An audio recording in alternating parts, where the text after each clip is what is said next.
Hi plant people, good day and welcome back to our YouTube channel, Merchant's Garden. So, ayan guys, for today's video ay request po ito ni Ma'am Gracia 1972 and ang sabi niya ay, wow, galing mo talaga mag-alaga ma'am. Gaganda na nila, bumubawi talaga sila. Sana care tips naman po sa Amazing Grace ma'am, palagi silang namamatay sa akin. Thank you for sharing. Tapos guys, ay ito yung panibagong comment ni ma'am kasi hindi ko pa nga nagagawa ng care tips yung request niya. So, nag-comment siya ulit. Ang sabi niya, wow, ganda naman ng Amazing Grace mo, ma'am. Care tips naman, please. So, hello po, ma'am Gracia 1972. So, pasensya na po at late ko itong nagawa ng video. Ayan, so marami din kasing ginagawa, ma'am. So, pasensya na. Ito na po, ma'am, yung request mo. Gagawa na natin ng video yung ating Amazing Grace. Pero bago yan, gusto ko lang i-share sa inyo yung flower ng ating gymno. Ayan. Nag-close na naman siya, guys. And pangalawang open niya ngayon. Ayan. Nag-close na naman siya. And white yung flower niya. Tapos ito, may flower na naman yung ating astro. So ito guys, kapag na-stress to ay nagpo-purple siya. Yan. Kagaya nito. Nainitan kasi to. Yan. Nagpo-purple siya. So, ito, medyo nag-green kasi nandun siya guys sa shaded area. Tapos dito banda, meron na naman ditong namulaklak. So kahapon, merong nag-bloom. Ito yun siya. Ito guys, hinog na oh. Ayan. So, hinog na siya. Ang dami ko na guys, buto ng, Astrophytum. Ayan oh. So, ganyan yung ginagawa ko guys. Ilalagay nyo lang yan dyan guys. Tapos may nagtatanong pala sa atin kung paano daw mag-pollinate. Ayan. Nakalimutan ko kung ano yung name ni ma'am. Pero itatry natin tong i-pollinate para makita ni ma'am kung nanonood pa rin siya sa atin. Ayan. So, pasensyaan nyo na guys kung yung mga request nyo ay hindi ko agad magawa ng video kasi busy din po talaga ako. Ayan, tsaka minsan hindi na ako makapag-reply. Pasensya na po kasi marami po talagang ginagawa. Tsaka medyo mahina talaga guys yung signal ng dito sa amin. Internet. Ayan, data lang po kasi gamit ko. So, ayan, ipopollinate ko to guys na dalawa. Ayan, para mapollinate natin siya. And bukas kasi guys, di ko alam kung mapollinate ko siya kasi baka bukas makalimutan ko na naman at busy tayo.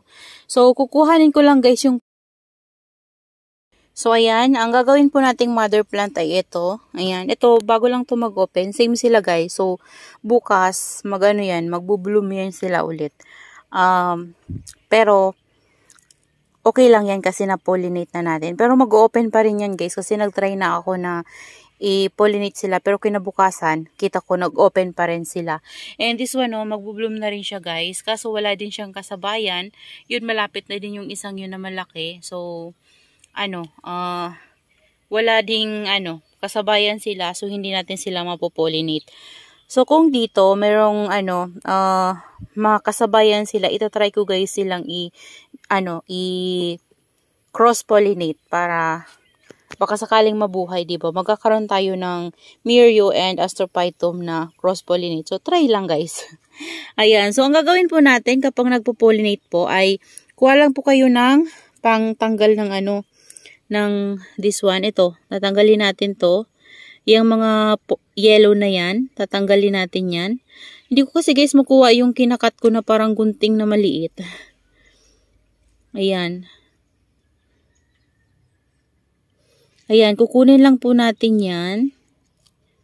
Ayan, yung yellow na yan guys, oh. Tapos, ilalagay natin yan dito. Yan, dyan. Hindi ko talaga makuha yung yung pang pollinate ko talaga. Kasi ito, kapag ganito, medyo matigas din makuha yung mga yellow na yan guys. So, yan. Ilalagay nyo po yan dito sa pinaka-center nila. Yan yung nagiging seeds. Ayan. Kung makikita nyo guys, yan. Ito. Yan, nagiging seeds yan kapag nalagyan na siya nung galing sa kabila na ganito din. Ayan. So, kukunin nyo lang yan. Yan. At ilalagay nyo dyan. Tapos, after ng ano nyan guys, mapollinate nyo siya. Kinabukasan kung mag-open pa rin siya guys, kapag nag-close na yan guys, makikita nyo yung ano niya dito is nagi-green yan guys. So, bali parang may laman siya. So, ganito na yung kakalabasan niya. Mayroon pa ba tayo dito? Wala na ata. Ayan, ganito na siya guys kapag ano. Ayan. Yan, ganyan na siya. So, kapag hinog na yan guys, makikita nyo naman kasi nabubutas na yung ano niya. Parang ganito na siya. Yan, kagaya nung inano natin kanina. Yan, ganyan na siya oh. Tapos ganyan na yung seeds niya. Yan. So, ganyan lang po yung ginagawa ko.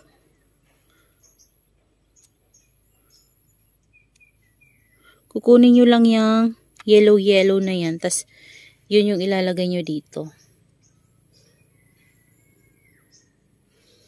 Pasensya na guys ha. Medyo ano yung video natin. Kasi, naiilang ako maghawak sa left side. Hindi ko lahat makuha. Mas mabilis sana kung yung pinopollinate ko talaga kasi nakakat yun siya ng gunting na maliit. Yan, ganyan. Yan. Nakikita nyo ba guys? Nag-ano kasi itong camera natin. Nagbo-blurry. Hindi siya nagpo-focus. So, ganun lang po. Yan. Ito, wala na to. Hindi na to magsi-seeds. Kasi kinuhanan na natin siya. So, bali, ang mangyayari sa kanila ay cross-pollination ng ganitong, tapos, ito guys ay 5 ribs to. Ano ba? Ganyan na itsura niya, oh. 1, 2, 3, 4, 5. So, ito, meron siyang 1, 2, 3, 4, 5, 6, 7, 8. Bali, meron siyang 8 ribs. So, ito yung naisipan kong gawin. Ano to guys? Malaki to magbunga tapos marami siyang mag-seeds. Ayan. So, kaya ito yung gusto kong gawing mother plant. So, ayan na. Okay na yun, guys. After yung mga ganyan, hayaan nyo na lang yan siya. Ayan. So, dito na tayo sa ating Amazing Grace. So, tinambak ko na dito, guys, yung Amazing Grace ko. Yan. Ito yung pinakauna kong Amazing Grace. So, tinabi ko na dito. Ayan. So, ito ay nag-monocarpic. So, it means namulaklak siya sa pinaka-center ng ano niya. Sa rosette talaga. Doon siya namulaklak. So, tinanggal ko na. Ayan siya guys. So, tapos ngayon, nagkaroon siya ng baby. So, ginawa ko guys nung flower niya nun. Hindi ko yun siya pinabulaklak. Tinanggal ko. As in, tinanggal ko para hindi mamatay yung ating Amazing Grace. Yung Amazing Grace pala guys is monocarpic siya. So, nawawala yung rosette niya, dun siya nang mumulaklak sa pinaka-center niya. Kaya, kapag ganun po, wag kayong matakot guys. Kasi kapag ganun talaga namamatay yung succulents kung papabayaan natin. Pero, kung tatanggalin agad natin yun guys, magkakaroon yan ng mga babies. Ayan o. Meron na siyang baby ngayon, isa. Yan. So, yan yung ating Amazing Grace. So, ngayon guys ay sobrang init na talaga. Kaya yung color ng ating mga succulents ngayon ay medyo nag-fade kasi wala na yung lamig. Nakaraan kasi guys sobrang lamig tapos sobrang lamig kapag gabi tapos kapag umaga naman mainit. So nagugustuhan nila mainit tas mahangin. Hindi ganito guys na sobrang init talaga ngayon. Alam nyo yung init ng summer talagang grabe as in ang sakit-sakit. Hindi kagaya yung nakaraan guys. Mainit man siya pero hindi gaano. Tas kapag gabi hindi na siya malamig. So kaya nabawasan na yung ng succulents natin. Nag-fade na yung mga color nila. So, bali, parang namumutla sila guys sa sobrang init. Pero, okay lang yan guys. Ganun talaga kasi summer. Ayan, so, ito yung Amazing Grace na nakita mo ma'am na na-flex ko sa vlog natin. Ayan, this one. Tsaka ito din natin na-flex ko yan sa inyo. Yung nasa prosperity pot natin. Ayan, so ito na siya ma'am. Nagkaroon na siya ng maraming babies. Tapos, ayan. Namulaklak na naman siya. So, ang ginawa ko niyan dati guys, kasi palagi itong tinutubuan ng mga bulaklak, ginawa ko, pinagtatanggal ko yung mga ganyan niya. Tapos, ngayon, naging compact talaga, as in, naging compact guys yung pinaka-rosette niya. O, tingnan nyo. Yan. Kasi mahilig to din sa sunlight guys. Ayan, ito yung Amazing Grace natin, pati ito. Ito medyo hindi siya makulay, medyo nag-green siya dito guys kasi dito banda ay hindi siya masyadong sobra-sobra yung init na natatanggap niya. Pag morning kasi guys, shaded dito. So, nakakatanggap siya dito ng tanghali, ng sunlight. Sila dito lahat guys. Ayan. So, ayan. Let's start. Care tips dito sa ating Amazing Grace guys ay sa sunlight. Mahilig po siya sa sunlight. Okay na okay siya guys kapag full sun. Ayan. Pero mas better kung kasi ang nalalagyan ko sa kanila guys full sun pero may UV plastic tayo guys sa taas. So, parang nakakatanggap siya ng shade. So, bali nasi-shade siya guys ng UV plastic sa taas. Kaya parang parang filter din siya ng UV plastic. Kaya ito guys ay naiinitan to simula umaga hanggang hapon. Pero may UV plastic tayo guys sa taas kasi nandito siya sa loob ng greenhouse. So, okay na okay to guys sa full sun. Okay na okay siya. So, mas gusto niya yung full sun yung nare-receive niya kasi maganda yung color ng leaves niya and then super compact talaga siya guys. Kasi kapag hindi to guys na stress, kapag gulang yung sunlight na nakukuha niya ay yung yung tawag dyan, yung leaves niya guys ay namumutla. Ayan, tingnan nyo guys oh. 'Di ba? Hindi siya makulay kagaya nito. Ayan, 'di ba makulay siya. Ayan, eto guys, tatanggalin ko na naman yung flower stalk niyan. So, sa pag-propagate naman po, yan, itong sa flower stalk nila ay pwede nating i-propagate yan. Yan, yung leaves niya na yan guys. Kapag tinanggal nyo, pwede nyo i-propagate. Sa leaves naman guys, pwede nyo yan i-propagate. So, ako hindi ko pa na-try mag-propagate sa kanya. Pero, karamihan guys sa mga succulents na ganyan, tinatry kong i-propagate sa ganito. Ito yung ganito. Kapag tinatanggal ko guys, ay nabubuhay ko naman siya. Ayan, so, nga lang guys, patience nga lang kapag nagpo-propagate tayo sa leaves.